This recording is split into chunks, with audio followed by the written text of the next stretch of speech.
21년을 도피한 한보그룹 회장의 넷째 아들 정한근이 파나마에서 붙잡혔다는 소식 전해드렸는데요. 붙잡힌 직후에 처음엔 한국인이 아니다라고 주장하며 한참 동안 혐의를 부인, 주 파나마 한국대사관 소속 영사에게도 계속 스페인어를 사용하며 자신은 에콰도르에서 온 미국 시민권자임을 강조했다고 하는데요. 하지만 이미 정 씨의 신분 세탁 과정을 듣고 온 영사는 이에 속지 않고 정 씨를 한참 동안 설득했는데 정한근의 마음을 바꾼 한마디는 바로 이겁니다. 정 선생님, 파나마 교도소보다 한국이 낫습니다. 요 말이 정한근의 마음을 움직였다는 거예요. 악명이 높기로 유명한 파나마 교도소에서는 수용률이 116%로 일단 용량보다 초과해서 수용을 한다. 과밀도, 인구 밀도가 심각한 것은 물론이고 분기에 30여 명의 재수자가 사망한다는 거예요. 폭력과 에이즈가 주 원인. 이 같은 파나마 교도소의 실상을 들려주자 그제야 저 한국 사람입니다. 한국인을 실토하고 한국행을 택했다는 겁니다. 한편 아버지 정태수 전 회장의 사망에 관련해서 정 씨의 압수물 중에 정태수 사망 증명서가 나왔다는 소식이 들어왔습니다. 에콰도르 당국에서 발급한 것으로 2018년 12월 1일 사망으로 적혀있는 것으로 알려졌는데 화장한 유골함 등도 함께 발견된 상황. 검찰은 정태수 사망 진위 여부 등을 확인하는 절차를 진행할 예정이라고 합니다.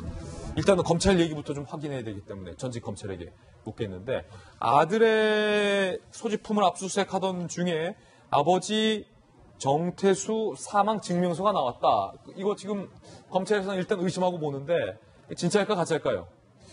일단 진짜일 가능성이 저는 크다고 봐요. 그렇군요. 그 이유는 이제 여러 가지 있겠지만 일단 정태수 씨의 나이가 고령이에요. 96세고 그다음에 만약에 이게 정한근 씨가 잡힐 걸 예상을 했다고 하면 아버지에 대해서 어떤 범죄를 미루고 그러기 위해서 사망을 거짓할 수 있지만 굉장히 중요한 부분이에요. 그렇죠. 갑자기 잡힐 거거든요. 예.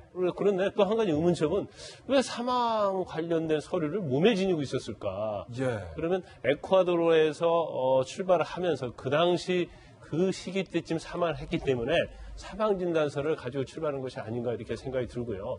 그러니까 본인 입장에서 아마 그랬던 것 같아요. 캐나다 시민권 있죠. 미국 시민권 있으니까 거기에서 계속 나는 미국 시민이라고 버티면 사실 재판을 해야 하거든요.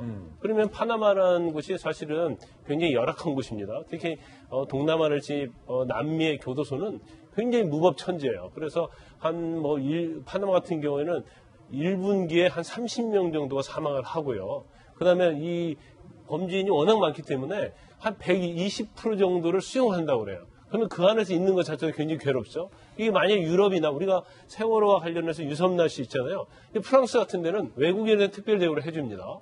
그럼에도 불구하고 파나마에 계속 있게 되면 시간이 끌면 끌수록 교도소에 있는 것이 엄청 괴롭거든요. 그렇군요. 그러니까 내가 이럴 바에는 좋다. 나 한국 사람이다. 이제는 미국 사람이라고 주장을 했어요. 한국 사람이다. 좋다. 한국 가서 내가 차라리 교도소에 있는 게 낫겠다고 본인을 생각하면서 순수하게 따라온 거죠. 예, 이게 재밌는 포인트가 박수영 씨 처음에는 그 한국 대사관 영사를 만나서 계속 스페인어 했다는 거예요. 일미함이 있고 난 스페니시다. 그러다가 파나마 교도소 얘기 싹 들려주니까 한국 사람 맞습니다. 아시죠?